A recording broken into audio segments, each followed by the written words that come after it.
Good morning student. आज हम लोग इकाई 1 का ग नंबर चैप्टर का अभ्यास का क्वेश्चन आंसर देखने जा रहे हैं कि यह क्वेश्चन क्या है। चलो देखिए, तो इसमें 3 फेज हैं। पहला फेज जो है या पहला स्टेप जो है ऑब्जेक्टिव टाइप का है, दूसरा फेज जो है वह शॉर्ट क्वेश्चन टाइप का है और तीसरा फेज जो है वो आपका लॉन्ग टाइप का क्वेश्चन है। अगर आप इस क्वेश्चन को पूरा एनालिसिस कर लेते हैं तो आपको फिर कंपटीशन तक यहाँ से क्वेश्चन आपको क्वेश्चन पेपर में दिखाई देना शुरू हो जाएगा। तो चलिए डायरेक्ट हम लोग बात करते हैं और पहले क्वेश्चन की ओर आते हैं। क्या क्वेश्चन कह रहा है कि भारत में 2001 में कितने प्रतिशत भौगोलिक क्षेत्र में वन का विस्तार था। तो चारों ऑप्शन को देखते हैं। पहला ऑप्शन है 25%, दूसरा ऑप्शन है 19.27%, तीसरा ऑप्शन है 20% और चौथा ऑप्शन है 20.60%। तो इसमें जो सही विकल्प आपका होगा 2 नंबर अर्थात बी नंबर हो जाएगा 19.27%। चलिए अब हम लोग दूसरे क्वेश्चन की ओर चलते हैं। क्वेश्चन है कि वन स्थिति रिपोर्ट के अनुसार भारत में वन का विस्तार कितना है। तो पहला ऑप्शन है 20.60% भौगोलिक क्षेत्र में, दूसरा ऑप्शन है 20.55% भौगोलिक क्षेत्र में, सी नंबर है 20% भौगोलिक क्षेत्र में और डी नंबर है नन, इनमें से कोई नहीं। इसमें जो सही उत्तर आपका हो जाएगा ए नंबर हो जाएगा 20.60% भौगोलिक क्षेत्र में। तीसरा प्रश्न की ओर हम लोग चलते हैं कि बिहार में कितने प्रतिशत भौगोलिक क्षेत्र में वन का फैलाव है। तो पहला ऑप्शन है 15%, दूसरा ऑप्शन है 20%, तीसरा ऑप्शन है 19% और चौथा ऑप्शन है 7% या 7.1%। तो इसमें सही विकल्प आपका डी नंबर हो जाएगा 7% या 7.1%। चलिए अब हम लोग चौथे प्रश्न की ओर चलते हैं। चौथा प्रश्न कह रहा है कि पूर्वोत्तर राज्यों के 188 आदिवासी जिलों में देश के कुल क्षेत्र का कितना प्रतिशत वन है। तो पहला ऑप्शन है 75%, दूसरा ऑप्शन है 80.05%, तीसरा ऑप्शन है 90.03% और चौथा ऑप्शन है 60.11%। तो इसमें सही उत्तर हो जाएगा डी नंबर हो जाएगा 60.11%। चलिए फिर पांचवें प्रश्न की ओर चलते हैं। पांचवा प्रश्न कह रहा है कि किस राज्य में वन का सबसे अधिक विस्तार है। तो पहला ऑप्शन है केरल, दूसरा है कर्नाटक, तीसरा है मध्य प्रदेश, चौथा है उत्तर प्रदेश। तो इसमें सही उत्तर हो जाएगा तीसरा नंबर मध्य प्रदेश।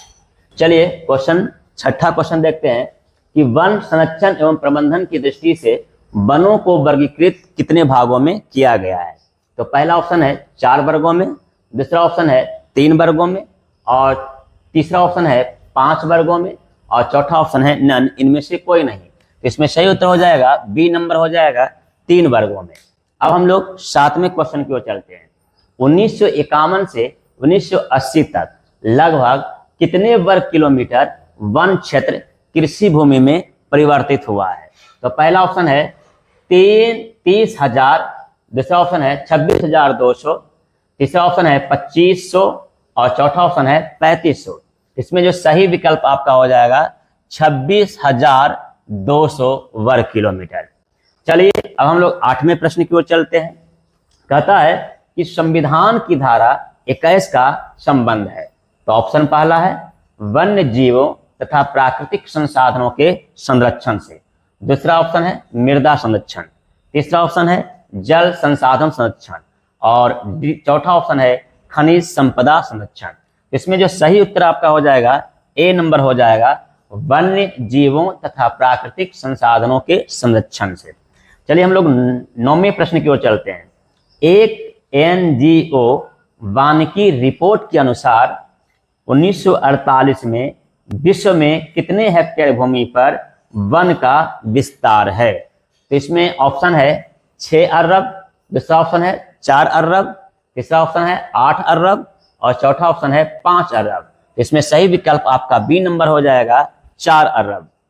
चलिए अब 10वें प्रश्न की ओर चलते हैं कि प्राकृतिक संसाधनों के संरक्षण 1968 में कौन सा कन्वर्जेशन हुआ था? तो पहला ऑप्शन है अफ्रीकी कन्वर्जेशन, दूसरा ऑप्शन है वेटलैंड्स कन्वर्जेशन, तीसरा ऑप्शन है विश्व आपदा कन्वर्जेशन और चौथा ऑप्शन है नन, इनमें से कोई नहीं। तो इसमें हो जाएगा आपका पहला नंबर हो जाएगा अफ्रीकी कन्वर्जेशन। चलिए अब हम लोग 11वें प्रश्न की ओर चलते हैं। कौन सा जीव है जो केवल भारत में ही पाया जाता है? तो पहला ऑप्शन है घड़ियाल या मगरमच्छ, दूसरा ऑप्शन है डॉल्फिन, तीसरा ऑप्शन है व्हेल और चौथा ऑप्शन है कछुआ। इसमें सही विकल्प आपका हो जाएगा ए नंबर घड़ियाल या मगरमच्छ। अब 12वां क्वेश्चन है कि भारत का राष्ट्रीय पंछी कौन सा है इसमें से? तो पहला है कबूतर, दूसरा है हंस और तीसरा है मयूर, चौथा है तोता। इसमें सही उत्तर हो जाएगा मयूर अर्थात मोर। अब हम लोग 13वें प्रश्न की ओर चलते हैं कि टैक्सोल का उपयोग होता है किस रोग में होता है? तो पहला ऑप्शन है मलेरिया में, दूसरा है एड्स में, तीसरा है कैंसर में, चौथा है टीबी में। तो इसमें सही उत्तर आपका जो हो जाएगा आपका सी नंबर हो जाएगा कैंसर रोग में। चलिए अब नेक्स्ट क्वेश्चन चलते हैं, 14वें क्वेश्चन की ओर चलते हैं। क्या कह रहा है कि मैंग्रोवस का सबसे अधिक विस्तार कहाँ है? मैंग्रोवस का सबसे अधिक विस्तार कहाँ है? तो पहला ऑप्शन है अंडमान निकोबार द्वीप समूह के तटीय भाग में, दूसरा ऑप्शन है सुंदरवन में, तीसरा ऑप्शन है पश्चिमी तटीय प्रदेश में, चौथा ऑप्शन है पूर्वोत्तर राज्यों में। इसमें सही विकल्प हो जाएगा बी नंबर हो जाएगा सुंदरवन में। अब देखिए 15वां क्वेश्चन है कि चरक का संबंध किस देश से है या चरक का संबंध किस देश से है? तो पहला ऑप्शन है म्यांमार से, दूसरा है श्रीलंका से, तीसरा है भारत से, चौथा है नेपाल से। इसमें सही उत्तर आपका हो जाएगा सी नंबर हो जाएगा भारत से। फिर 16वां प्रश्न है कि मानस वन्य जीव अभ्यारण्य कहाँ है? तो पहला ऑप्शन है असम में, दूसरा ऑप्शन है बिहार, तीसरा ऑप्शन है कर्नाटक, चौथा ऑप्शन है नन, इनमें से कोई नहीं। इसमें सही विकल्प हो जाएगा ए नंबर असम। हम लोग 17वें क्वेश्चन की ओर चलते हैं। क्वेश्चन है कि भारत में डाइट्रिच बैडिस नामक जर्मन वन विशेषज्ञ ने कब वन सेवा की स्थापना की? तो पहला ऑप्शन आपका है 1864 ईस्वी, दूसरा ऑप्शन है 1860 ईस्वी, तीसरा ऑप्शन है 1947 और चौथा ऑप्शन है 1950। इसमें सही उत्तर हो जाएगा ए नंबर 1864 ईस्वी। फिर देखिए 18वां प्रश्न है कि भारतीय वन अधिनियम कब पारित हुआ? भारतीय वन अधिनियम कब पारित हुआ? तो पहला ऑप्शन है 1865 ईस्वी, दूसरा है 1965 ईस्वी, तीसरा है 2016, चौथा है 2005। इसमें सही उत्तर आपका हो जाएगा ए नंबर 1865 ईस्वी। फिर देखिए है 19वां प्रश्न कि भारतीय संविधान के किस धारा के अंतर्गत आदिवासियों को कमजोर वर्ग का दर्जा दिया गया है? तो पहला ऑप्शन आपका है धारा 342, दूसरा ऑप्शन है धारा 345, तीसरा ऑप्शन है धारा 344 और चौथा ऑप्शन है नन, इनमें से कोई नहीं। इसमें सही उत्तर हो जाएगा आपका ए नंबर धारा 342। 20वां क्वेश्चन है कि बाघ परियोजना की शुरुआत कब हुई? तो पहला ऑप्शन है 1973 ईस्वी, दूसरा है 1947 ईस्वी, तीसरा है 1974 ईस्वी, चौथा है 2005। इसमें सही उत्तर आपका हो जाएगा ए नंबर 1973 ईस्वी।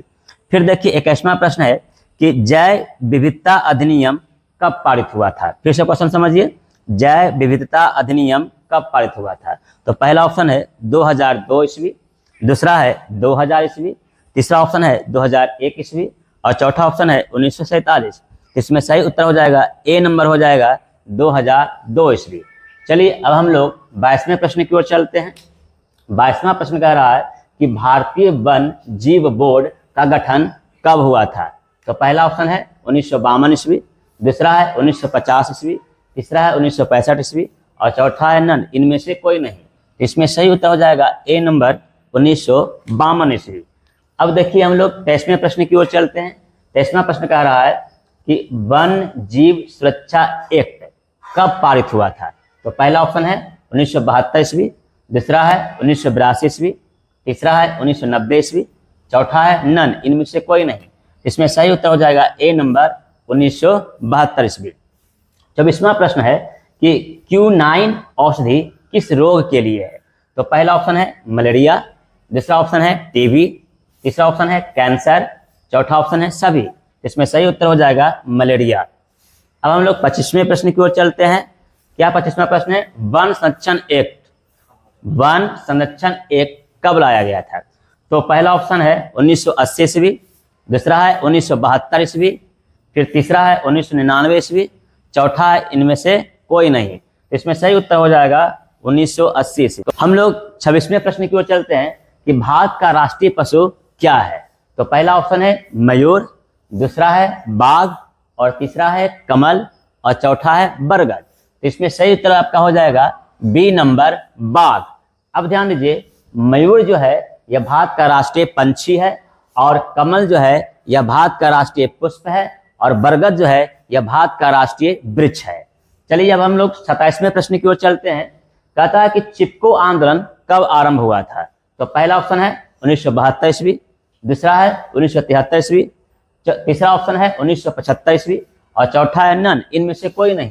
तो इसमें आपका 10th क्लास के अनुसार, टेक्स्ट बुक के अनुसार आपका उत्तर हो जाएगा 1972 ईस्वी, लेकिन एनसीईआरटी पाठ्यक्रम के आधार पर, बुक के आधार पर आपका उत्तर हो जाएगा 1973 ईस्वी।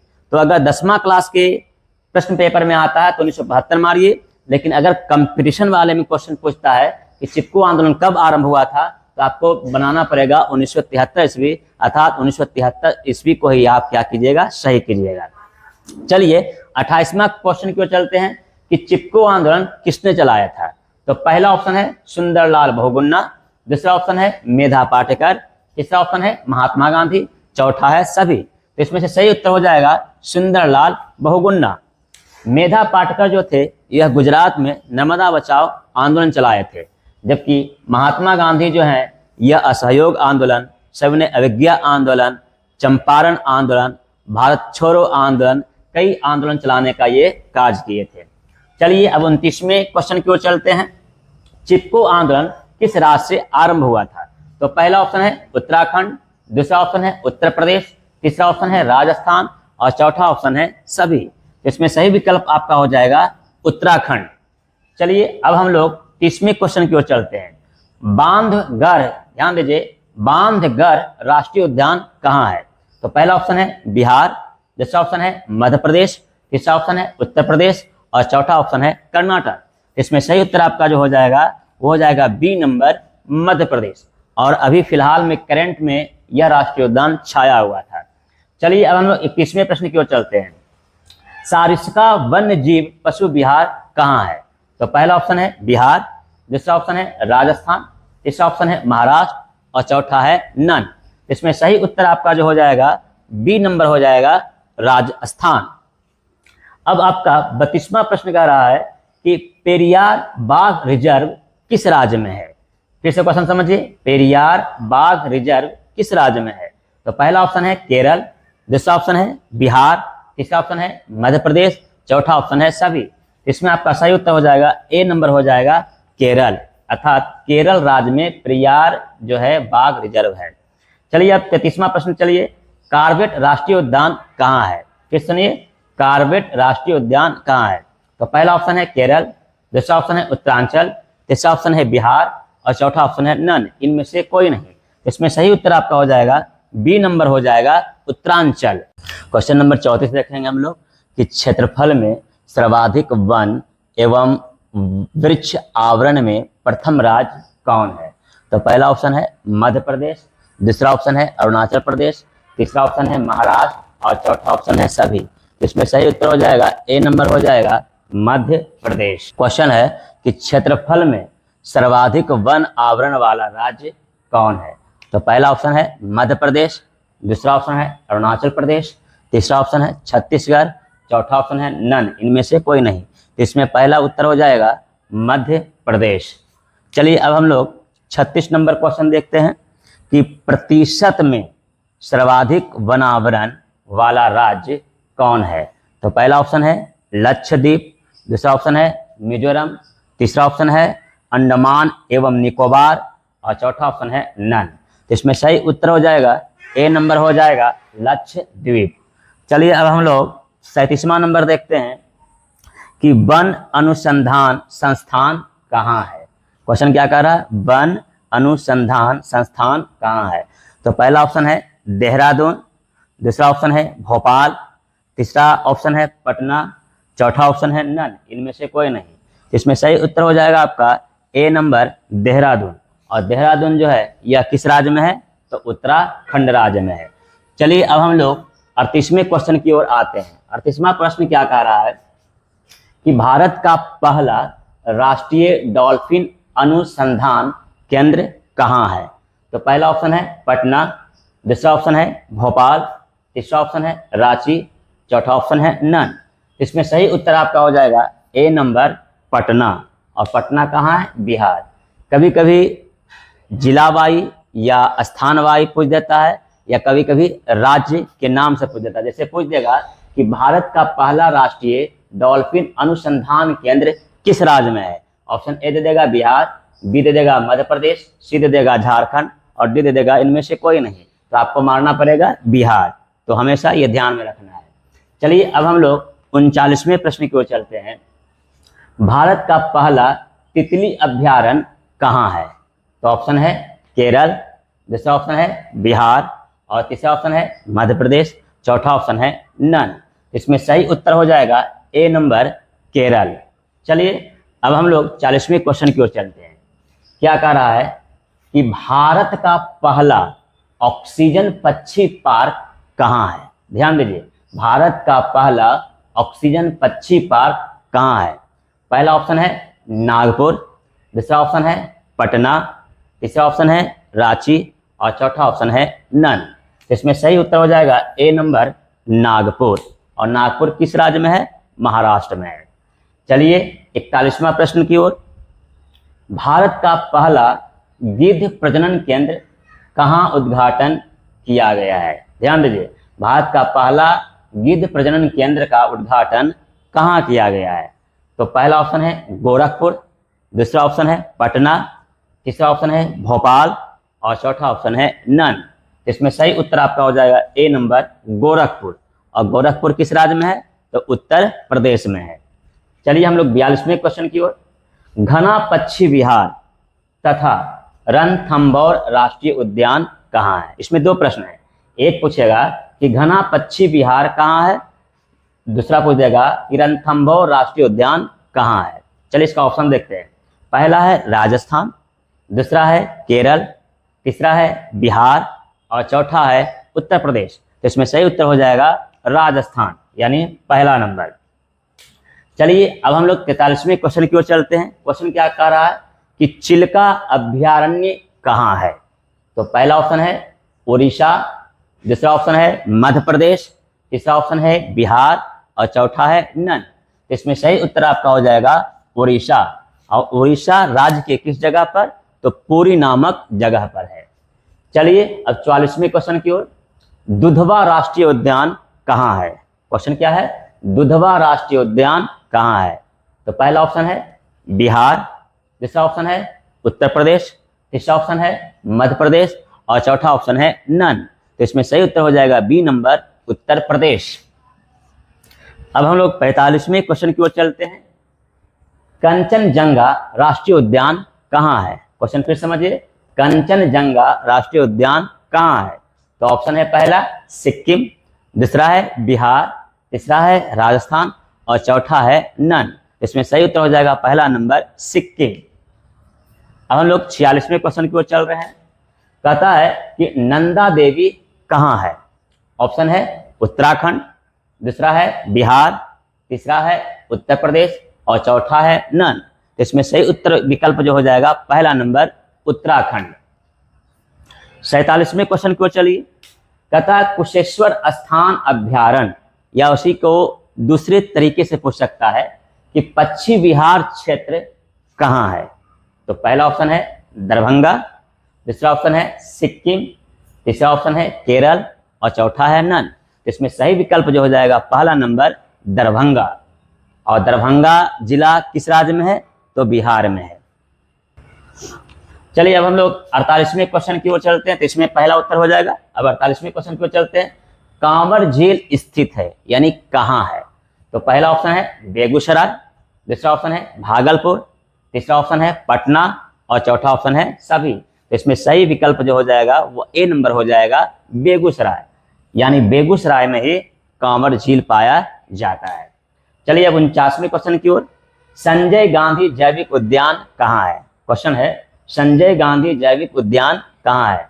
तो पहला ऑप्शन है पटना, दूसरा है रांची, तीसरा है मुंगेर, चौथा है सभी। तो इसमें सही उत्तर आपका क्या हो जाएगा? पटना।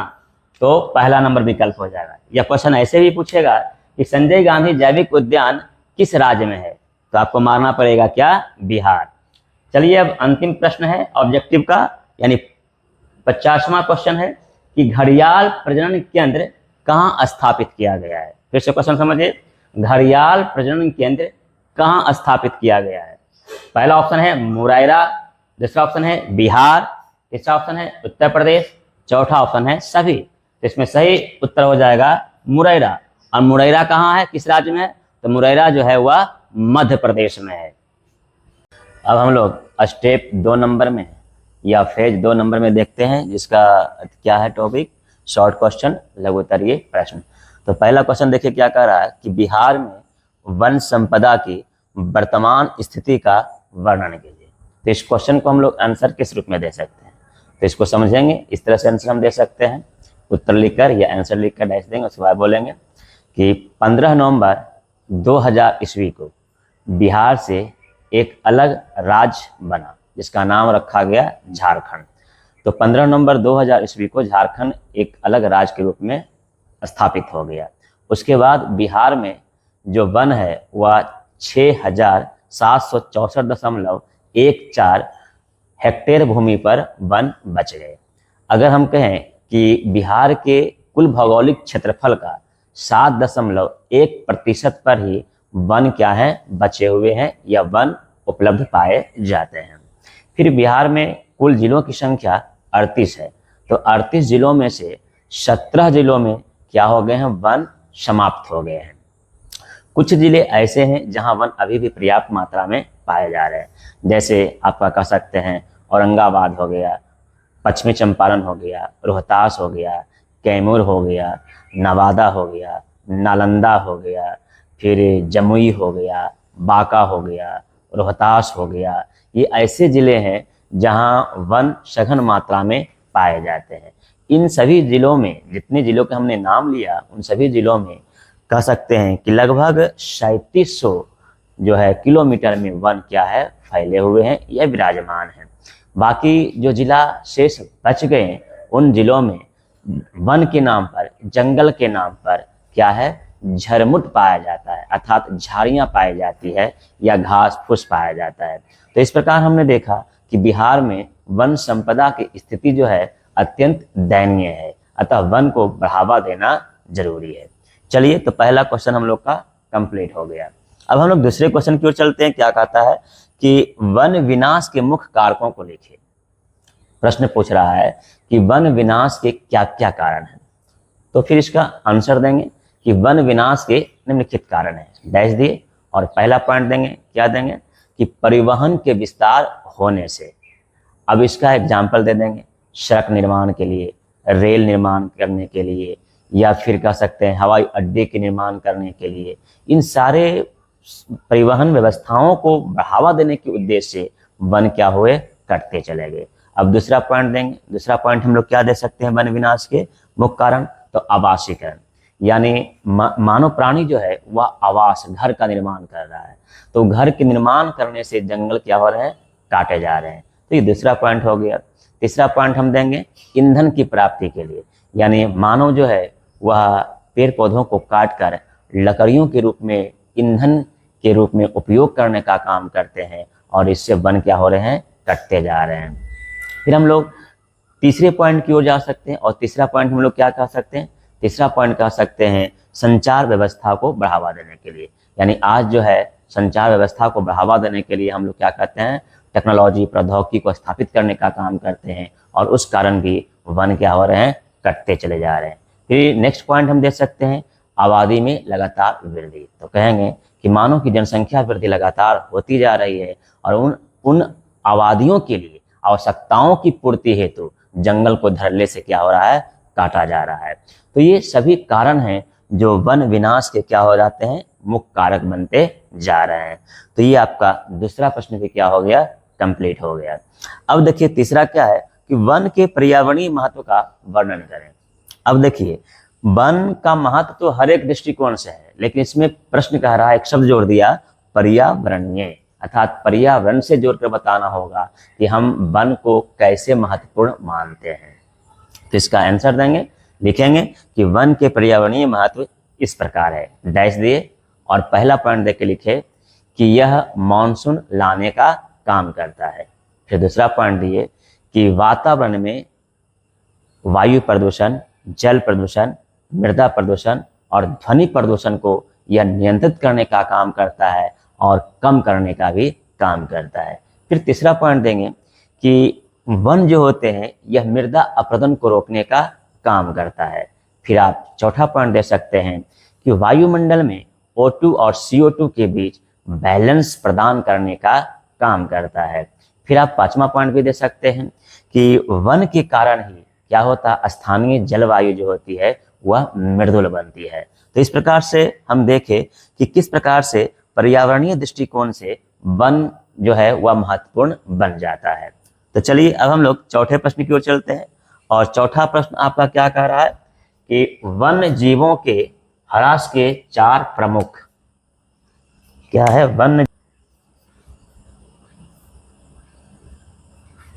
वन जीवों के ह्रास के चार प्रमुख कारकों का वर्णन कीजिए।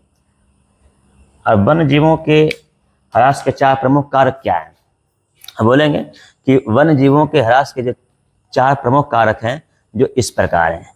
अब इसमें पहला पॉइंट आप दे सकते हैं, क्या दे सकते हैं, पहला पॉइंट दे सकते हैं कि वन जीवों के ह्रास के इन सभी कारणों के द्वारा उनकी प्रजातियां जो है, उनकी संख्या जो है धीरे धीरे लुप्त होती जा रही है। तो पहला क्या आ गया, पहला पॉइंट आ गया प्रदूषण जनित समस्याएं, डैश दिए, उसके बाद लिखेंगे कि विभिन्न प्रकार के प्रदूषणों के कारण जीव जंतुओं के ऊपर क्या होता है, साइड इफेक्ट करता है, जिससे उनकी जो प्रजातियां होती है वह लुप्त होते जा रही है। तो पहला कारण तो ये हो गया। दूसरा कारण क्या हो गया कि जीवों का शिकार होना, अर्थात आज मानव जो है मनोरंजन के दृष्टिकोण से, मांस की प्राप्ति के दृष्टिकोण से अवैध तरीके से वन और वन जीवों का क्या कर रहे हैं, शिकार करने का काम कर रहे हैं, उसे मारने का काम कर रहे हैं। आप सुनते होंगे कि फलाना जो है बाघ को, हिरन को, ये सब को क्या करते हैं लोग, मारकर काला बाजारी करने का काम करते हैं। महंगे महंगे वृक्ष जो होते हैं उसको काट कर दूसरे जगह प्रांतों में चोरी चुपके बेचने का काम करते हैं। फिर आप देख सकते हैं कि वन जीवों के ह्रास के तीसरा जो कारण हो सकता है वो सबसे महत्वपूर्ण हो जाएगा, क्या, रासायनिक कीटनाशी या रासायनिक उर्वरकों का प्रयोग करने से। कृषि क्षेत्र में हम रासायनिक उर्वरकों का प्रयोग करते हैं और वह एक विष बनता है, जहर बनता है, जो जंगलों को क्या करता है, नष्ट करने का भी काम करता है। फिर आप इसमें चौथा पॉइंट दे सकते हैं कि विभिन्न प्रकार के पशुओं के कारण, यानी पशु चारण आप देख सकते हैं कि पशुओं के अत्यधिक चारण के कारण भी क्या होता है, पशुओं के झुंडों के द्वारा वनों को उजाड़ा जाता है, पेड़ पौधों को नष्ट कर दिया जाता है। तो ये सभी आप बता सकते हैं कि वन जीवों के ह्रास के ये सभी चार प्रमुख क्या हैं, कारक माने जाते हैं। तो ये आपका चौथा प्रश्न क्या हो गया, कंप्लीट हो गया। चलिए हम लोग पांचवें प्रश्न की ओर चलते हैं। वन और वन जीवों के संरक्षण में सहयोगी रीति रिवाजों का उल्लेख करें। अब कहेंगे कि वन और वन जीवों के संरक्षण में सहयोगी रीति रिवाज इस प्रकार है, डैश दी, और पहला पॉइंट देकर लिखेंगे प्रकृति की पूजा, डैश दी। उसके बाद कहेंगे कि कबीलों के द्वारा, आदिवासियों के द्वारा आज भी पेड़ पौधों की क्या किया जाता है, जीव जंतुओं की पूजा किया जाता है। और यह पूजा बताता है कि किस तरह से उसके बचाव के लिए आदिवासी लोग क्या होते हैं, सजग रहते हैं, सतर्क रहते हैं। उनकी जीवन शैली से साधारण मानव प्राणियों को भी सीखना चाहिए और उनका संरक्षण देने का काम करना चाहिए। अब दूसरा पॉइंट दे सकते हैं कि कुछ प्रधान वृक्षों की पूजा, तो डैश दिए और कहेंगे कि छोटा नागपुर के कबीले या आदिवासी जो होते हैं, संथाल होते हैं और मुंडा होते हैं, ये दोनों जातियां, प्रजातियां क्या करते हैं, कदम की पूजा करते हैं, महुआ की पूजा करते हैं। तो यह बतलाता है कि किस प्रकार से वृक्षों को संरक्षण किया जा रहा है। फिर आप तीसरा पॉइंट देंगे कि अन्य प्राकृतिक स्रोतों की पूजा, जैसे नदी हो गया, झरना हो गया, पर्वत हो गया, कुछ जंतु जैसे सांप हो गया, सर्प हो गया, ये सब ऐसे हैं जिनका आज भी पूजा किया जा रहा है। फिर चौथा पॉइंट देंगे कि आज समान मानव के पास भी इन स्थलों की पूजा हो रही है। जैसे आप देखते हैं शादी विवाह में कुआं की पूजा किया जाता है। देखिए गंगा दशहरा का प्रावधान है, यानी गंगा की पूजा किया जाता है। गोवर्धन पूजा कहा जाता है, अर्थात गोवर्धन पर्वत की पूजा किया जाता है। फिर देखिए नाग पंचमी मनाया जाता है, तो उसमें नाग की पूजा की जाती है। तो विभिन्न प्रकार के रीति रिवाजों के आधार पर, धार्मिक अनुष्ठानों के आधार पर हम आज भी जीव जंतुओं को क्या करते हैं, पूजा करने का काम करते हैं। जो यह बताता है कि हमारी धार्मिक अनुष्ठान जो है वह पर्यावरण को एक बैलेंस देने के लिए हम जीव और जंतु तथा अन्य प्राकृतिक स्रोतों को संरक्षण देने का काम करते हैं। तो ये भी आपका प्रश्न कंप्लीट हो गया कि किस तरह से वन और वन जीवों के संरक्षण में सहयोगी रीति रिवाज अपनी भूमिका निभाने का काम करता है। अब आइए कि चिपको आंदोलन क्या है। ये सबसे इंपॉर्टेंट क्वेश्चन हो जाता है कि चिपको आंदोलन क्या है। तो इसका हम जवाब देंगे और आंसर देंगे कि वृक्षों से चिपक कर वृक्षों को कटने से बचाने के लिए जो आंदोलन चलाई गई उसे हम चिपको आंदोलन कहते हैं। पैराग्राफ चेंज करेंगे, उसके बाद बोलेंगे कि यह चिपको आंदोलन जो है सुंदरलाल बहुगुणा के नेतृत्व में चंद्रिका प्रसाद भट्ट के सहयोग के द्वारा गढ़वाल क्षेत्र में उत्तराखंड राज्य में 1972 ईस्वी में चिपको आंदोलन चलाया गया था। तो ये आपका चिपको आंदोलन कंप्लीट हो गया। क्योंकि चिपको आंदोलन के द्वारा ही पर्यावरण को एक बैलेंस दिया गया, संतुलन दिया गया, और जो धड़ल्ले से पेड़ पौधों की अंधाधुंध कटाई हो रही है उस कटाई पर रोक लगाने का क्या किया गया, काम किया गया। तो ये भी आपका कंप्लीट हो गया क्वेश्चन। चलिए अब देखते हैं 7वां प्रश्न कि कैंसर रोग के उपचार में वन का क्या योगदान है। तो भी इसका जवाब देंगे कि कैंसर एक भयानक रोग होता है जो अभी वर्तमान समय में जो है इसका इलाज कारगर पूर्ण रूप से साबित नहीं होता है, क्योंकि इसके कई फेज होते हैं, कई अवस्थाएं होते हैं। तो इसका आंसर हम देंगे कि हिमालय यव एक प्रकार का पौधा होता है जो हिमाचल प्रदेश और अरुणाचल प्रदेश के कई क्षेत्रों में ये पौधा पाए जाते हैं। और उन पौधों के जड़ से, पत्ती से, छाल से, टहनी से क्या किया जाता है, टेक्सोल नामक रसायन निकाला जाता है। और उन्हीं टेक्सोल रसायन से कैंसर की दवाई बनाई जाती है।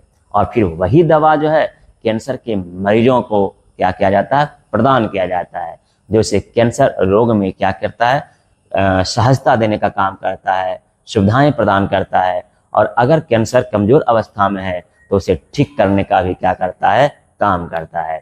इस प्रकार हम कह सकते हैं कि वन जो होते हैं, वन से कई प्रकार के रोगों के लिए क्या होता है, दवा का निर्माण किया जाता है। अतः जो है कैंसर रोग के उपचार में वन का महत्वपूर्ण योगदान माना जाता है। चलिए अब नेक्स्ट क्वेश्चन की ओर हम लोग बढ़ते हैं और 8वां प्रश्न है। 8वां प्रश्न क्या कह रहा है, 10 लुप्त होने वाले पशु पक्षियों के नाम लिखें।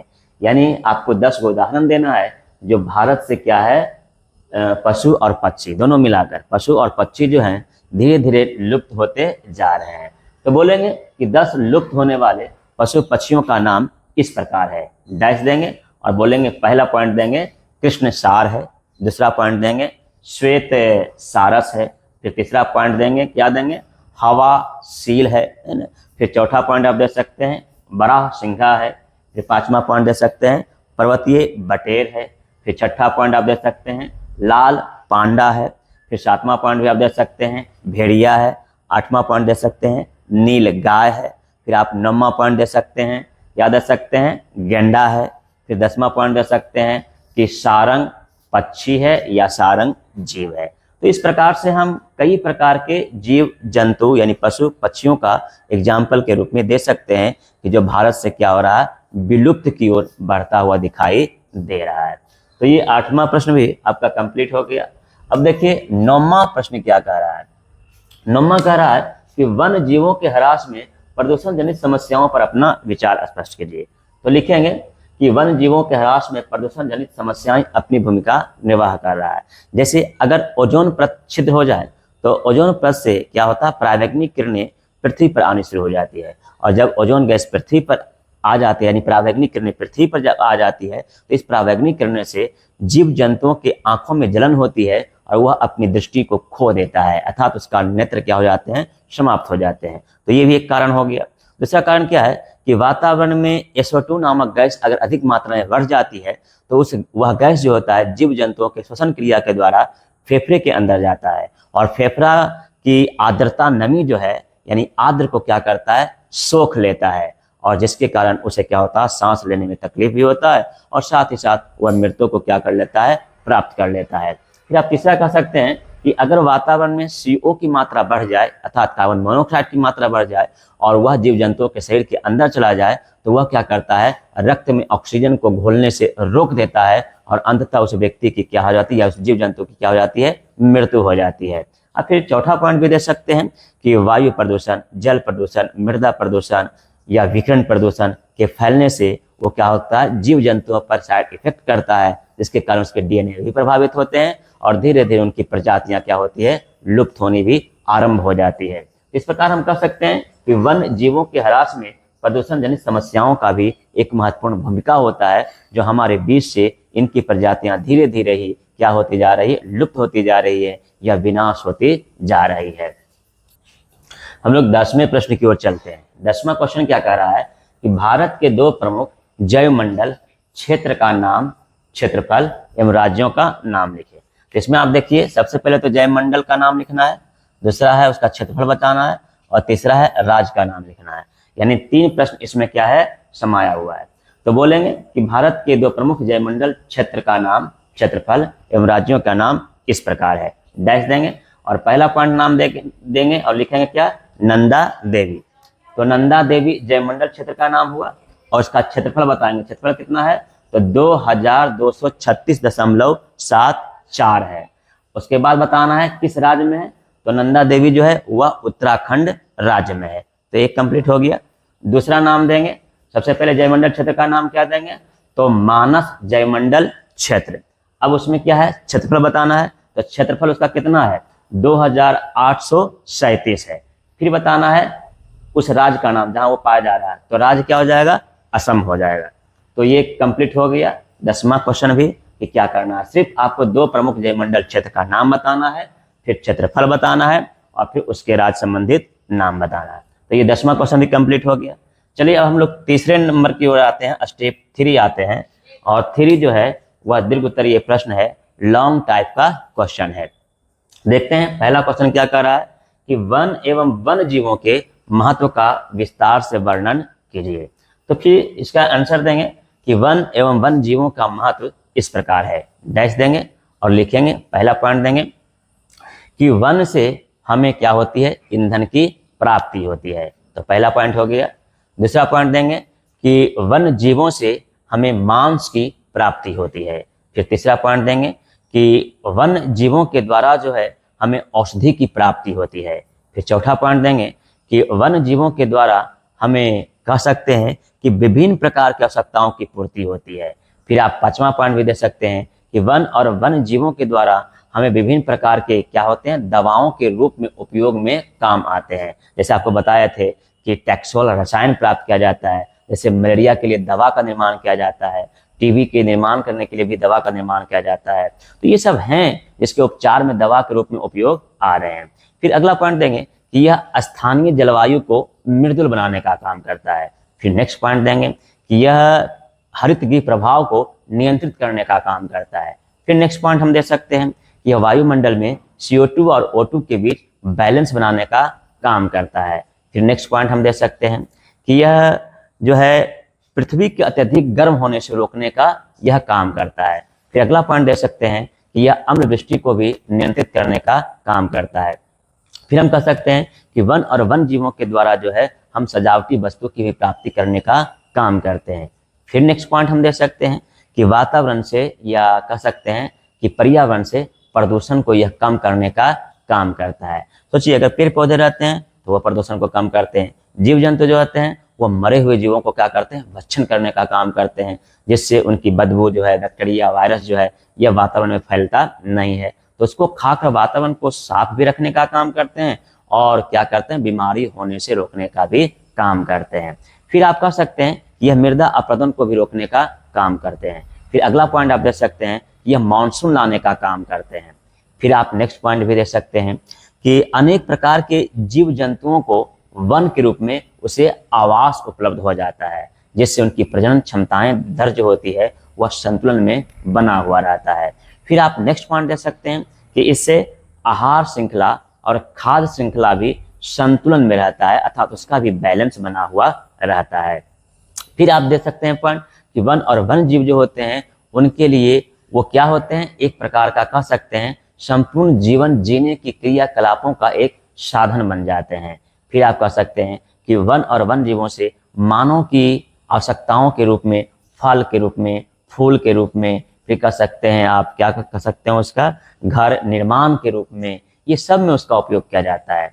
कई जंगल के पेड़ पौधों से तो परिवहन के निर्माण में भी किया जाता है, जैसे रेल की पटरियां बनाई जाती है, जैसे कह सकते हैं कई सवारी का निर्माण किया जाता है, जैसे टमटम गाड़ी होता है, बैलगाड़ी हो जाता है, ये सब में भी निर्माण किया जाता है।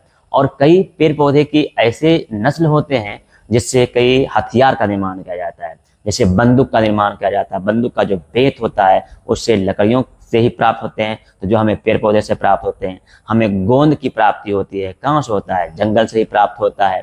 तो ये बहुत ऐसे साधन हैं, बहुत ऐसी आवश्यकताएं हैं जो आवश्यकताओं की पूर्ति हमें वन और वन जीवों से ही होता है। अगर वन और वन जीव हमारे पास नहीं रहे तो मानव की आवश्यकताओं की पूर्ति संभव नहीं है, और उसका जीवन जो है वह कष्टमय बन सकता है, और उस अभाव में मानव अच्छी पूर्वक जिंदगी जीने का काम नहीं कर सकता है।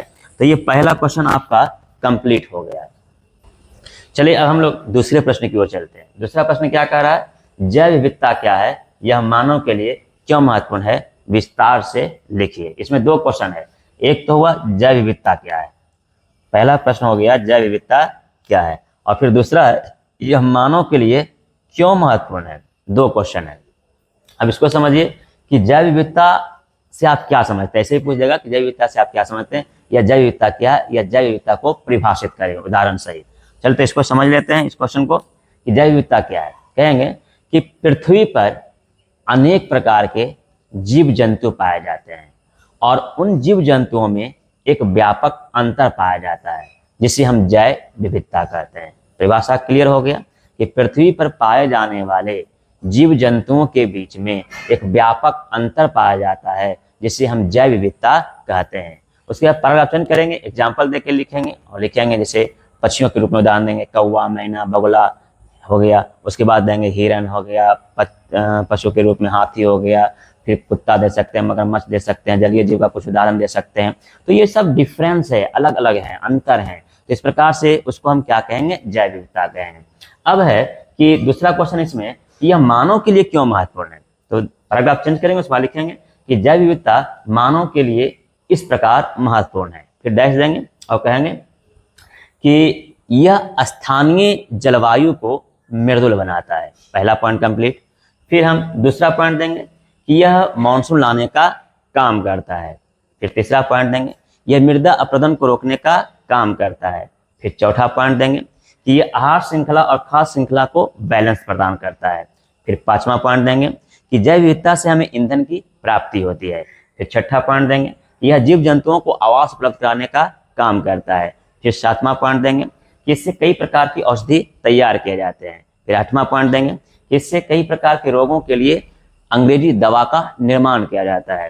फिर इसका आठवां पॉइंट देंगे कि इससे मानव जो है कई प्रकार की अपनी सजावटी और कह सकते हैं कि जीवन की आवश्यकताओं की पूर्ति करने में सफल हो पाता है। फिर इसका 9वां पॉइंट दे सकते हैं कि यह वातावरण को गर्म करने से क्या करता है, रोकने का काम करता है। फिर इसका 10वां पॉइंट कह सकते हैं कि विभिन्न प्रकार के जीव जंतुओं को एक प्रकार का मंच प्रदान करता है, जो कह सकते हैं वायुमंडल को स्वच्छ बनाने में क्या करता है, योगदान देने का काम करता है। फिर इसका अगला पॉइंट भी दे सकते हैं कि यह ईंधन की प्राप्ति में सहायक है। अब गौर कीजिए और देखिए कि जो पहला प्रश्न है और दूसरा प्रश्न है दोनों सेम टू सेम है। अब यहाँ है कि वन एवं वन जीवों के महत्व का विस्तार से उल्लेख कीजिए, तो वही तो है कि वन और वन जीव क्या है, एक जैव विविधता है, क्योंकि वह भी एक जीव है, उसमें भी व्यापक अंतर पाया जा रहा है। तो उसका उपयोग लिखिए या फिर इसका मानव के जीवन में उपयोग लिखिए, दोनों का सेम क्वेश्चन है। इसे दोनों में से कोई एक क्वेश्चन भी अगर आपको याद है तो एक क्वेश्चन और आपका डील हो जाता है। बंद करो। फिर आप तीसरे क्वेश्चन लॉन्ग की तरफ जा रहे हैं और देखते हैं क्वेश्चन क्या है कि वृक्षों के घनत्व के आधार पर वनों का वर्गीकरण कीजिए और सभी वर्गों का वर्णन विस्तार से कीजिए। तो इसका आंसर लिखेंगे कि वृक्षों के घनत्व के आधार पर वनों को 5 भागों में बांटा गया है, कॉमा देंगे, उसके बाद लिखेंगे जो इस प्रकार है, डैश देंगे। पहला पॉइंट देके लिखेंगे क्या, अत्यंत सघन वन, तीर के निशान देंगे। उसके बाद लिखेंगे कि अत्यंत सघन वन जो है भारत के कुल भौगोलिक क्षेत्रफल का 1.66% पर वन पाया जाता है। यह असम और सिक्किम को छोड़कर सभी पूर्वोत्तर राज्यों में यह वन पाया जाता है। तो एक पॉइंट कंप्लीट हो गया। अब दूसरा पॉइंट हम देंगे सघन वन, फिर तीर के निशान देंगे और कहेंगे कि सघन वन जो है यह भारत के कुल भौगोलिक क्षेत्रफल का 3% भूमि पर जो है यह वन पाया जाता है। अब यह वन कहाँ कहाँ पाया जाता है, तो महाराष्ट्र है, उसके बाद आपका उत्तर प्रदेश है, फिर उसके बाद जम्मू कश्मीर है, उसके बाद हिमाचल प्रदेश है, फिर उसके बाद कह सकते हैं सिक्किम है। इन सभी राज्यों में जो है यह वन पाया जाता है। अब तीसरा पॉइंट देंगे हम लोग, तीसरा पॉइंट क्या देंगे, अब देंगे हम लोग खुले वन देंगे, है ना। तो खुले वन जो है यह कितना प्रतिशत भौगोलिक क्षेत्र पर यह वन पाया जाता है, तो यह जो है आपका लगभग 7.12% भौगोलिक भूमि पर यह जो वन पाया जाता है। अब ये खुले वन किन किन राज्यों में है, तो खुले वन जो है आपका कहाँ है, कर्नाटक है, आंध्र प्रदेश है, फिर आपका हिमाचल प्रदेश है, जम्मू कश्मीर है, उसके बाद तमिलनाडु है, फिर क्या उसको कह सकते हैं केरल है। इन सभी राज्यों में जो है खुले वन पाया जाता है। तो 3 पॉइंट हो गया। हम लोग चौथे पॉइंट की तरफ जा रहे हैं और चौथा पॉइंट आपका क्या है, झाड़िये वन है, झाड़िये एवं अन्य वन। अब इसको डैश देंगे, उसके बाद लिखेंगे कि यह भारत के कुल भौगोलिक क्षेत्रफल का कितना प्रतिशत, लगभग 8.68 है ना, 8.68% पर यह वन पाया जाता है। कौन सा वन, झाड़िये एवं अन्य वन। अब ये पाया कहाँ जाता है, ये आपका पाया जाता है, सबसे ज्यादा पाया जाता है यह राजस्थान में पाया जाता है। राजस्थान के अतिरिक्त जो है पंजाब में पाया जाता है, हरियाणा में पाया जाता है, बिहार में पाया जाता है, बिहार राज्य में भी झाड़िये एवं अन्य वन पाए जाते हैं। उसके बाद उत्तर प्रदेश में भी पाया जाता है। तो ये ऐसे राज्य हैं जहां आपका झाड़िये एवं अन्य वन पाए जाते हैं। तो ये 4 पॉइंट हुआ। 5वां पॉइंट आप देंगे मैंग्रोवस वन, या इसी को दूसरा नाम कहते हैं तटीय वन। फिर डैश देंगे या तीर के निशान देंगे। उसके बाद लिखेंगे कि भारत के कुल भौगोलिक क्षेत्रफल का 0.14% पर मैंग्रोवस वन पाया जाता है। मैंग्रोवस वन सबसे अधिक जो पाया जाता है वह पश्चिम बंगाल के सुंदरवन में पाए जाते हैं, और दूसरे स्थान पर आता है गुजरात राज्य आता है। फिर तीसरे स्थान पर जो आता है वह अंडमान निकोबार द्वीप समूह आता है।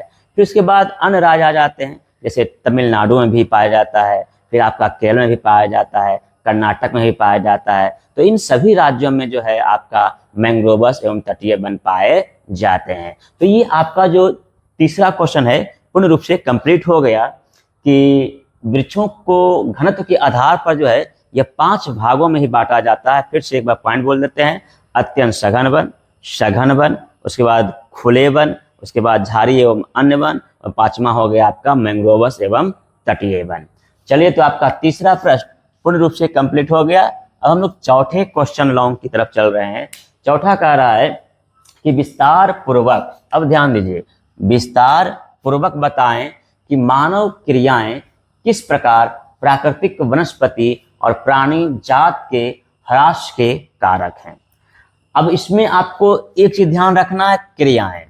अब किसकी क्रियाएं, तो मानव क्रियाएं, यानी मानव की वह कौन कौन सी क्रियाकलाप है जो वनों को नष्ट कर रहा है और वन में रहने वाले जीवों को नष्ट कर रहा है, इसको आपको समझना होगा। तो उत्तर लिखेंगे कि मानव की क्रियाकलापें विभिन्न प्रकार की हैं, क्योंकि मानव एक क्रियाकलाप तो नहीं कर रहा है, मानव के जीवन में अनेकों क्रियाकलाप शामिल होते हैं, और उन्हीं क्रियाकलापों के कारण वन क्या होते हैं, नष्ट होते हैं, तथा वनों पर निर्भर रहने वाले, आश्रय पाने वाले वन जीव जो होते हैं उनको भी प्रभावित करने का काम करते हैं और उनकी संख्या क्या होती है, धीरे धीरे लुप्त होनी शुरू हो जाती है। तो चलिए इसको समझते हैं अच्छे से कि जैसे मान लीजिए मानव को सबसे पहले क्या आवश्यकता है, आवास यानी घर रहने के लिए चाहिए, और घर बनाने के लिए वनों पर वो डिपेंड है, यानी लकड़ी काटते हैं, लकड़ी काट कर वो घर बनाने का काम करते हैं, उसके बाद यानी पेड़ पौधों को काटते हैं, फिर जंगलों को साफ कर कर उसी जमीन पर घर बनाने का काम करते हैं।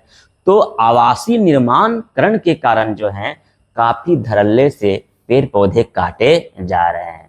तो ये पहला पॉइंट आप दे दिए। अब दूसरा पॉइंट भी दे सकते हैं कि मानव के परिवहन विस्तार के लिए भी अधिक संख्या में पेड़ पौधों को काटा जा रहा है। परिवहन मतलब क्या हुआ, आने जाने के रास्ता, आने जाने की सुविधाएं, जहां वाहन चल सके, तो इसके लिए क्या करते हैं, सड़क का निर्माण करते हैं, तो रेल पटरी का निर्माण करते हैं, रेल लाइन का जाल बिछाते हैं, उसके बाद हवाई अड्डे का निर्माण करते हैं। तो ये जो फिर बंदरगाह का निर्माण करते हैं, ये जो साधन हैं, इन साधनों को निर्माण करने के लिए वो क्या कर रहे हैं, अधिक संख्याओं में पेड़ पौधों को काटते जा रहे हैं।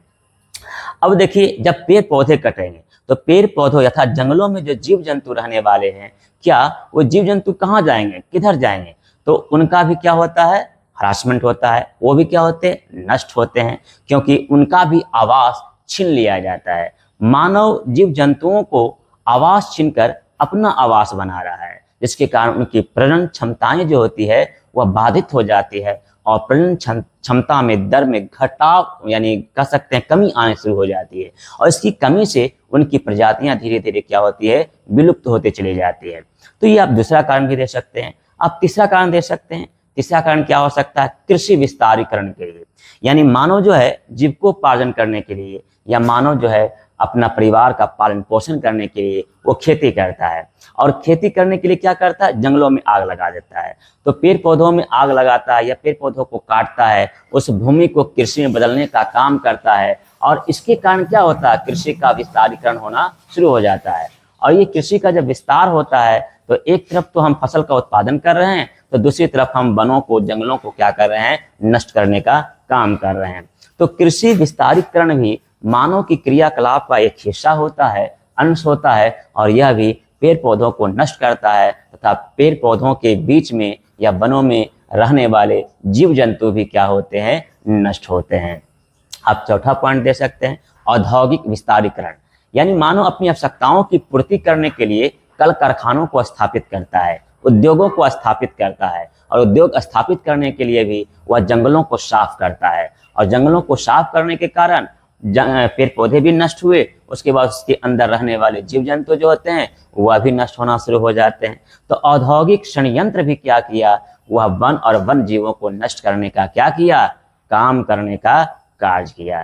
फिर आप पांचवा पॉइंट दे सकते हैं कि मानवीय क्रियाकलापों के अंतर्गत क्या होता है कि वह अपने संपूर्ण जीवन को विस्तार देने के लिए अपनी आवश्यकताओं की पूर्ति जंगलों से करते हैं। जैसे मान लीजिए मेडिकल के क्षेत्र में होता है, औषधि के क्षेत्र में होता है, या फिर कह सकते हैं प्रयोगशाला के क्षेत्र में होता है। तो इन सभी क्षेत्रों में हम वन और वन जीवों का ही उपयोग करते हैं। तो उनके उपयोग करने से उनकी संख्या में क्या आएगी, कमी आ जाएगी, और इनकी कमी होने से वह धीरे धीरे क्या होंगे, लुप्त हो जाएंगे। तो हम पांचवें पॉइंट के रूप में भी देखें कि मानव की किस प्रकार की क्रियाकलाप ने वन और वन जीवों को नष्ट करने का क्या किया, कार्य किया। आप यह भी कह सकते हैं कि मानव अपने मनोरंजन के दृष्टिकोण के लिए भी वह वन और वन जीवों को शिकार करने का क्या करता है, काम करता है। आप देखते होंगे किसी प्रकार, यानी कह सकते हैं कि हिरणों का शिकार करते हैं, हाथियों का शिकार करते हैं, छोटे छोटे पक्षियों को शिकार करते हैं। तो वो शिकार कर कर एक तो भोजन की प्राप्ति करने के लिए करते हैं, दूसरा हुआ मनोरंजन शैली के लिए करते हैं। तो उनकी मनोरंजन शैली और खाद्य पदार्थों की प्राप्ति, ये दोनों क्रियाकलाप जो है वह वन और वन जीवों को नष्ट करने का क्या किया, कार्य किया। तो हम अच्छे पूर्वक समझ लिए कि किस तरह से मानव की क्रियाएं जो होती है वह वनस्पति और प्राणी जात के नष्ट होने के लिए, विलुप्त होने के लिए, वह उसे क्षय करने के लिए जिम्मेदार माना जाता है, और उनकी जिम्मेदारी यानी जिम्मेवार कारक के रूप में यह जो है उनको नष्ट करने का कार्य कर रहा है। तो हम कह सकते हैं कि अगर मानव क्रियाकलाप थोड़ा सा नियंत्रित हो, कंट्रोल हो, तो शायद हमारे बीच वन और वन जीव सुरक्षित रह सकते हैं। अन्यथा अगर मानव की क्रियाकलाप इसी तरह से विस्तारीकरण होकर बढ़ता चला जाएगा तो एक समय आएगा जब पृथ्वी पर से पेड़ पौधे नष्ट होते चले जाएंगे, उस पर निर्भर रहने वाले जीव जंतुओं भी क्षय होते चले जाएंगे, विलुप्त होते चले जाएंगे, और फिर यह पर्यावरण क्या हो जाएगा, असंतुलित हो जाएगा। तो हम ये चौथे प्रश्न को भी अच्छी पूर्वक समझ लिए। चलिए अब हम लोग 5वें क्वेश्चन की ओर चलते हैं। 5वां क्वेश्चन लोग क्या कह रहा है कि भारतीय जैव मंडल क्षेत्रों की चर्चा विस्तार से कीजिए। देखिए, वन का जितना भी क्वेश्चन है सभी बिहार मॉडल के दृष्टिकोण से इंपॉर्टेंट हो जाता है। इसमें आप सजेशन नहीं कर सकते हैं, गेस नहीं कर सकते हैं कि कौन सा क्वेश्चन आ सकता है, इसलिए इसको संपूर्ण क्वेश्चनों को आपको अच्छी पूर्वक समझ कर पढ़ना होगा और याद रखना होगा। तो 5वां क्वेश्चन है, भारतीय जैव मंडल क्षेत्रों की चर्चा विस्तार से कीजिए। इसमें सबसे पहले आप यह जानिए कि जैव मंडल क्या है, क्योंकि 2 नंबर तो इसी क्वेश्चन से निकल जाएगा कि जैव मंडल किसे कहते हैं। इसका जवाब देंगे कि जिस मंडल में जीवों का निवास होता है उसे हम जीव मंडल या जैव मंडल कहते हैं। जैव मतलब क्या होता है, जीव होता है, और मंडल मतलब क्या हुआ, परिवेश हुआ। तो जहां जीव रहते हैं, जहां जीव निवास करते हैं, उस मंडल को ही हम क्या कहते हैं, जैव मंडल कहते हैं। तो यही क्वेश्चन आपसे पूछ रहा है कि भारतीय जैव मंडल क्षेत्रों की चर्चा विस्तार से कीजिए, यानी इसका उल्लेख कीजिए। तो इसका आंसर देंगे कि भारतीय जैव मंडल क्षेत्र जो है एक महत्वपूर्ण क्षेत्र माना जाता है हर एक दृष्टिकोण से, चाहे वह आर्थिक दृष्टिकोण से हो, पर्यावरणीय दृष्टिकोण से हो, मानवीय क्रियाकलापों के दृष्टिकोण से हो, या किसी भी दृष्टिकोण से देखिए तो यह महत्वपूर्ण बन जाता है। अब जैव मंडल जो है वह एक तरफ वनस्पति प्राणी तो दूसरी तरफ जंतु प्राणी, ये दोनों प्राणियों के समूह के रूप में ही जैव मंडल का निर्माण हुआ। अगर इन दोनों प्राणियों में से किसी एक प्राणी को अगर हम निकाल दें तो फिर जैव मंडल क्षेत्र का ना तो निर्माण हो सकता है और ना ही विकास हो सकता है। इस प्रकार हम कह सकते हैं कि पेड़ पौधे और जंतु इन समुदायों के आपस में मिलने से ही जैव मंडल का निर्माण होता है। अब कहेंगे कि भारतीय जैव मंडल जो है यह किस लिए निर्मित हुआ है या किस लिए बनाया गया है। यह विभिन्न प्रकार के जंतुओं, विभिन्न प्रकार के पक्षियों, विभिन्न प्रकार के पशुओं यानी पेड़ पौधों को भी, जीवों को भी यह संरक्षण देने का क्या करता है, काम करता है। तो जीव प्राणियों को संरक्षण देने के दृष्टिकोण से ही भारत में जैव मंडल क्षेत्र का निर्माण किया गया और विकास किया गया। अब इसका कुछ एग्जाम्पल हम लोग देंगे कि कहाँ कहाँ जैव मंडल क्षेत्र पाया जा रहा है। जैसे अगर हम कह दें कि बांधव, ध्यान दीजिएगा, बांधवगढ़ राष्ट्रीय उद्यान, यह मध्य प्रदेश में है, यह जीवों को संरक्षण दे रहा है। अगर हम कह दें गिर राष्ट्रीय उद्यान तो यह गुजरात में है, जो शेरों को संरक्षण देने का काम करता है, शेरों को बचाने का काम करता है। फिर उसके बाद मानस राष्ट्रीय उद्यान जो असम में है, यह भी जीवों को संरक्षण देने का काम कर रहा है। उसके बाद हम कह दें दुधवा राष्ट्रीय उद्यान जो उत्तर प्रदेश में है, और यह भी पशुओं को संरक्षण देने का क्या कर रहा है, काम कर रहा है। फिर हम कह सकते हैं पेरियार राष्ट्रीय उद्यान। अब ये पेरियार राष्ट्रीय उद्यान जो कहाँ है, केरल में है, तो यह भी पशु पक्षियों को क्या कर रहा है, संरक्षण देने का काम कर रहा है। तो उसके बाद अगर आप कहें दे कैमूर राष्ट्रीय उद्यान, तो यह कहाँ है, आप समझिए कि कैमूर राष्ट्रीय उद्यान कहाँ है। तो कई राष्ट्रीय उद्यान हैं जो आपको जैव मंडल क्षेत्रों को क्या कर रहा है, संरक्षण देने का काम कर रहा है, बढ़ावा देने का काम कर रहा है, और उसे आगे बढ़ाने का क्या कर रहा है, काम कर रहा है। जैसे कार्बेट राष्ट्रीय उद्यान, ये कहाँ है, मध्य प्रदेश में। मध्य प्रदेश को टाइगर ऑफ स्टेट कहा जाता है, यानी भारत में सबसे अधिक बाघों की संख्या अगर है तो वो कहाँ है, मध्य प्रदेश में है। सबसे अधिक अगर अभ्यारण्य है तो कहाँ है, मध्य प्रदेश में है। तो जीवों को संरक्षण देने में मध्य प्रदेश अव्वल स्टेट माना जाता है, यानी प्रथम स्थान पर यह आता है, और यह जीवों को बचाने का काम करता है, जीवों को एक परिवेश देने का प्रदान करता है जिससे हमारे बीच से जीव लुप्त ना हो। यानी अगर हमारे बीच से जीव कोई लुप्त हो रहा है तो उन जीवों को संरक्षण देकर बचाने का कार्य मध्य प्रदेश आगे बढ़कर करने का क्या कर रहा है, काम कर रहा है। जैसे हमारा राज्य बिहार, तो बिहार में भी अभ्यारण्य चल रहे हैं। जैसे मान लीजिए अगर हम कह दें कुशेश्वर अभ्यारण्य, तो कुशेश्वर अभ्यारण्य कहाँ है, बिहार राज्य के दरभंगा जिला में है। अगर हम कहते कांवर झील अभ्यारण्य कहाँ है, तो बिहार राज्य के बेगूसराय जिला में है। तो इस प्रकार से कई ऐसे हैं, जैसे मान लीजिए अगर कहा दे नकटी अभ्यारण्य, नाग नकटी अभ्यारण्य कहाँ है, तो जमुई में है। तो ये ऐसे कई ऐसे हैं अभ्यारण्य जो जीवों से संबंधित है, पक्षियों से संबंधित है, पशुओं से संबंधित है, जो भारतीय जैव मंडल क्षेत्र को क्या करता है, मजबूती देने का काम करता है। और इन माध्यमों से हम जीवों को बचाने का क्या कर रहे हैं, काम कर रहे हैं। इस प्रकार हम कह सकते हैं कि भारतीय जैव मंडल क्षेत्र जो है यह जीवों को संरक्षण देता है, जीवों को बचाता है और उसकी लुप्त प्रजातियों को भी बचाने का काम करता है। मिनट हो लगे। तो इस तरह से 5 लॉन्ग क्वेश्चन आपका क्या हो गया, कंप्लीट हो गया। चलिए अब हम लोग देखते हैं बताओ तो जाने, यानी जो आपको चैप्टर पढ़ाया गया, कॉन्सेप्ट जो क्लियर किया गया, उससे आधारित है छोटे छोटे क्वेश्चन हैं जो आपसे एग्जाम में पूछ लिया जाता है और पूछता ही है। तो इसको समझिए। सबसे पहले है आपका क्या है क्वेश्चन पहला है जैव अपहरण क्या है। जैव अपहरण कभी कभी हिंदी में पूछता है कि जैव अपहरण क्या है, और कभी कभी आपसे अंग्रेजी वर्ड्स में पूछ लेता है कि बायोपायरेसी क्या है। तो इसको समझिए। जैव मतलब होता है जीव, अपहरण का अर्थ जानिए रहे हैं। इसका परिभाषा देंगे कि करोड़ों यानी लाखों और करोड़ों वर्ष पूर्व जीवों के आनुवंशिक गुणों में हेरा फेरी करना ही क्या कहलाता है, जैव अपहरण कहलाता है। फिर से समझिए, लाखों करोड़ों वर्ष पूर्व जीवों के आनुवंशिक गुणों में हेरा फेरी को हम क्या कहते हैं, जैव अपहरण कहते हैं। अब इसका थोड़ा सा एग्जाम्पल दे देते हैं। जैसे मान लीजिए अमेरिका का उन्नत किस्म का चावल था, उसके जीन को हमने लाया और भारतीय धान की प्रजातियों में डाल दिए, तो भारत की प्रजातियां धान की जो है वो अमेरिका की चावल के समान हो गया, जो भारत में बासमती चावल के रूप में जाना जाता है। तो क्या हुआ, हम दूसरे देशों के जीवों के जीन को लाकर अपने देशों के जीवों में डाल दिए और उससे हम क्या किए, गुणात्मक प्राप्त कर लिए। तो इसी को हम कहते हैं जैव अपहरण। चलिए अब दूसरा क्वेश्चन देखिए। दूसरा कहता है रेड डाटा बुक क्या है। ये भी कई बार क्वेश्चन पूछ चुका है। बुक मतलब क्या होता है, किताब होता है। ऐसे ही पूछ देगा कि लाल डाटा बुक क्या है, तो समझिए इसको कि रेड डाटा बुक क्या है।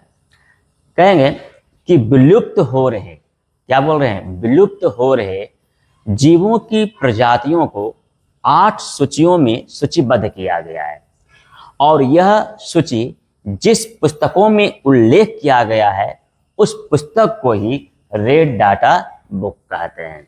क्लियर हो गया। अब आप समझिए तीसरा प्रश्न क्या है। ये आपका क्या है, हॉट स्पॉट्स क्या है। यह भी क्वेश्चन पूछ देता है कभी कभी, हॉट स्पॉट्स क्या है। तो समझिए कि इन सिटू प्रयासों को, ध्यान समझिएगा, इन सिटू प्रयासों को संरक्षण देने के लिए, बढ़ावा देने के लिए जो व्यवस्थाएं की जाती है उसे ही हम हॉट स्पॉट्स कहते हैं। तो ये भी क्लियर हो गया। आप पढ़े होंगे क्लास में इन सिटू प्रयास क्या है और एक्स सिटू प्रयास क्या है, क्योंकि यहाँ से भी क्वेश्चन 2 नंबर में उठा लिया जाता है। चलिए अब हम लोग चौथे प्रश्न की ओर चलते हैं कि राष्ट्रीय उद्यान पर संक्षिप्त टिप्पणी लिखें। तो इसका उल्लेख करेंगे कि भारत में राष्ट्रीय उद्यानों की संख्या 85 है। ऑब्जेक्टिव में आपसे पूछेगा कि भारत में राष्ट्रीय उद्यानों की संख्या कितनी है, तो 85 है। तो इसका आंसर दे रहे हैं कि भारत में राष्ट्रीय उद्यानों की संख्या 85 है, और यह राष्ट्रीय उद्यान जो होता है जीवों को, वनस्पतियों को संरक्षण देने का काम करता है, बचाने का काम करता है। राष्ट्रीय उद्यानों में मानव की बाहरी क्रियाकलापों का निषेध किया जाता है, प्रतिबंधित लगाया जाता है, उसको बैन कर दिया जाता है, बैन लगा दिया जाता है। यानी जैसे मान लीजिए कि मानव जो है वह वनों में जाकर लकड़ी नहीं चुन सकता है, पशुओं को नहीं चरा सकता है, उसके बाद जो है वहाँ खेती नहीं कर सकता है, कृषि नहीं कर सकता है, फिर उसके बाद पेड़ पौधों के अंशों को तोड़कर वह प्राप्त नहीं कर सकता है। तो ये सब पर क्या होता है, प्रतिबंध लगा दिया जाता है, ताकि मानव के क्रियाकलापों से वह अछूता रहे और राष्ट्रीय उद्यान में रहने वाले जीवों को संरक्षण मिलता रहे। तो इस प्रकार से हम कहेंगे कि जीवों को बचाने के लिए ही राष्ट्रीय उद्यानों की क्या किया गया, व्यवस्था किया गया है। तो ये भी आपका कंप्लीट हो गया। अब देखिए 5वां क्वेश्चन क्या कह रहा है कि नंदा देवी जैव मंडल एक क्षेत्र है जिसका वर्ग किलोमीटर कितना है, 2236.74 है। यह किस राज्य में है। आपसे डायरेक्ट पूछेगा कि नंदा देवी कहाँ है, तो नंदा देवी कहाँ है, पाया गया उत्तराखंड में है। आपसे पूछ देगा कि नंदा देवी का कितना वर्ग किलोमीटर है, तो याद रखना 2236.74। आपसे पूछेगा छठा क्वेश्चन में, देखिए क्या है कि मानस जयमंडल क्षेत्र भी है जिसका वर्ग किलोमीटर कितना है, 2837 है। पूछेगा यह किस राज्य में है, तो आपको बताना होगा मानस अभ्यारण्य कहाँ है, तो ये आपका असम में है। तो ये भी आपको याद रखना है। अब देखिए लास्ट क्वेश्चन सातवां क्या कह रहा है, यहाँ कुछ जीव के नाम है जो क्या है, देखिए कृष्णसार, श्वेत सारस, हवाशील, फिर है बड़ासिंगा, पर्वतीय बटेर, लाल पांडा, फिर है भेड़िया, नीलगाय, चीता, गेंडा, सारंग। ये सब क्या हुए हैं, ऑब्जेक्टिव है, किसी एक जीव का उदाहरण दे देगा, कहेगा इसका क्या हुआ है, तो सीधे बताना है कि यह विलुप्त हुआ है अर्थात लुप्त हो गया है। और इसकी प्रजातियों को बचाने के लिए भी सरकार क्या कर रही है, व्यवस्थाएं करने का काम कर रही है। तो इस प्रकार हम देखें, एक्स्ट्रा क्वेश्चन भी देखें कि किस तरह से यहाँ से क्वेश्चन बन सकता है। अब इतना ही नहीं, इसकी अतिरिक्त भी क्वेश्चन बन सकता है। जैसे हम आपसे अगर पूछ दें कि बाघ प्रोजेक्ट पर टिप्पणी लिखें या टाइगर प्रोजेक्ट पर आप टिप्पणी लिखें, तो आपको बताना पड़ेगा कि ये क्या है। या परीक्षा में पूछ देगा इन सिटू प्रयास क्या है 2 नंबर में, या आपसे पूछ देगा एक सिटू प्रयास क्या है, फिर पूछ सकता है तरुण मित्र क्या है, फिर यहीं से क्वेश्चन पूछ देगा झूमिंग कृषि क्या है, या पूछ देगा स्थानांतरित कृषि क्या है। देख रहे हैं, यानी आपके चैप्टर से आप ये मत समझिए कितना ही प्रश्न बनता है। आप अगर अच्छे से पढ़ लेते हैं इस चैप्टर को तो किसी प्रकार का प्रश्न बने आप जवाब दे सकते हैं, क्योंकि प्रश्न का निर्माण जो है कई रीजन से, कई कारणों से, कहीं से भी किसी भी टॉपिक से बन सकता है। जैसे मान लीजिए आपसे अगर हम पूछ दें कि वन किसे कहते हैं, आराम से क्वेश्चन बन गया। या कहते हैं कि प्राकृतिक वन क्या है, ऐसे भी क्वेश्चन बन जाएगा। या फिर मानवजनित वन किसे कहते हैं, या कह देंगे कि सामाजिक संरक्षण के द्वारा या सामाजिक क्रिया के द्वारा वन का संरक्षण कैसे होता है। या आपसे पूछ दें कि वन विनाश के 2 कारणों का उल्लेख करें। तो ये क्वेश्चन बनते हैं और इन्हीं क्वेश्चनों को आपको एग्जाम में क्या किया जाता है, पूछा जाता है। तो क्वेश्चन समझना तो उतना ही जरूरी है जितना आपको चैप्टर समझना जरूरी है, क्योंकि अगर आप चैप्टर समझ लेते हैं तो बार बार कहते हैं चैप्टर समझने के बाद आप दिमाग में बैठा लीजिए कि आपसे क्वेश्चन किसी प्रकार से पूछा जाए, आपसे वह क्वेश्चन मिस नहीं हो सकता है, आप उस क्वेश्चन को छोड़ नहीं सकते हैं। तो चलिए आज यहीं तक, और इस क्वेश्चन आंसर को हम द एंड यहीं करते हैं। धन्यवाद।